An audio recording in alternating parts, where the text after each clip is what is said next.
Hi there, Stephanie here. I have been thinking lately about dyslexia quite a bit. Probably some of you have been thinking about that topic recently too.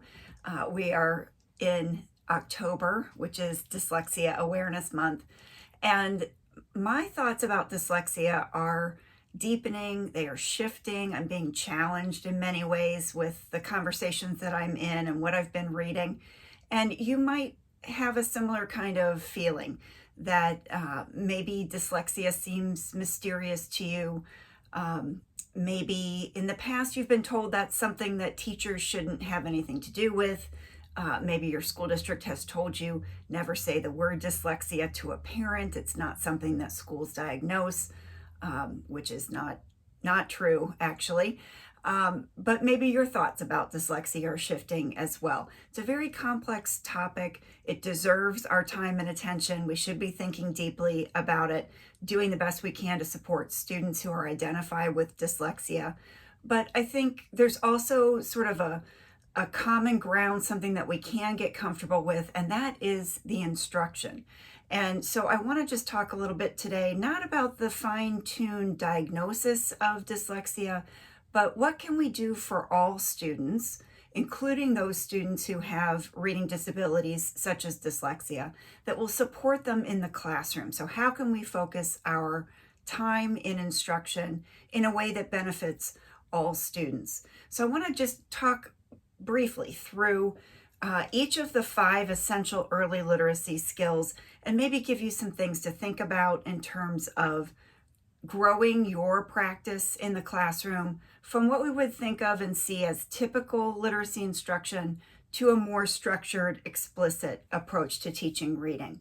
I've got a document that I'm going to share. I can link to some readings underneath this video as well. So let me just start with phonemic awareness. In many classrooms that I've visited, what I would say is typical reading instruction omits this skill to a large extent. Now that's changing recently, which is excellent. But in many classrooms, reading starts with print. It sort of bypasses this whole idea of the sounds in spoken language. Maybe even sometimes avoids thinking about reading in its component skills, that's too reductionist. So a structured literacy approach, an explicit approach to reading instruction, would take that speech to print approach and would start with the sounds in spoken language and then very deliberately and intentionally link those sounds to print. In terms of phonics and spelling instruction, in many typical classrooms, I see a reactive approach to teaching phonics and a very disorganized, disconnected approach to teaching spelling.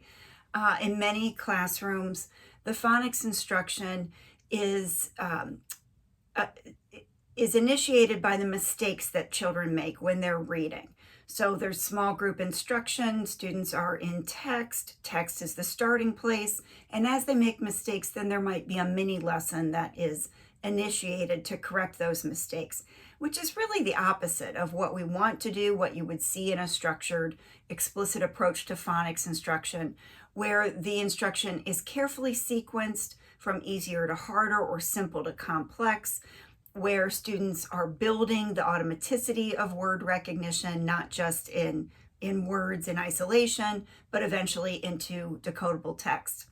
And in terms of text reading and fluency, in many typical classrooms, what I see is not much fluency building, and the text that students are reading is leveled text. It's based on student choice, not a lot of attention given to using text reading as an opportunity for practicing those phonics and decoding patterns that have been explicitly taught. That's what we want to see.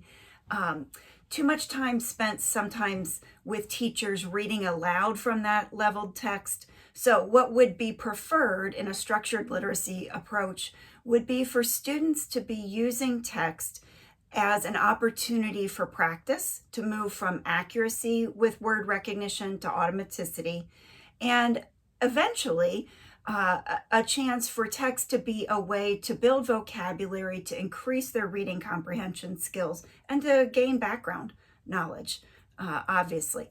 And what teachers are reading aloud to students in a structured literacy classroom would be very rich examples of language from lots of different types of genres. So students are experiencing through listening comprehension initially different types of text structure, and using that read aloud opportunity also to build background knowledge and content knowledge. In terms of reading comprehension in a typical literacy classroom, there's a lot of attention and focus on guided reading, shared reading, modeled reading, and comprehension strategies, which really doesn't get at the depth of what reading comprehension is, those underlying skills and processes that we can support students with so that they will ultimately understand what they're reading. So those underlying skills around morphology, syntax, grammar, story structure, cohesive devices, those kinds of skills are what I'm thinking of. So focusing in a structured literacy classroom on explicitly teaching those skills, using writing as an approach to teaching those kinds of skills, and integrating the reading and writing instruction. So quick rundown of some of the differences that you might see and differences between structured literacy instruction and typical literacy instruction with that student who has those most challenging needs in mind, those students with dyslexia. What we do in the regular classroom needs to support all students, including those with dyslexia, and moving to these more structured literacy approaches to reading instruction will help with supporting students with dyslexia.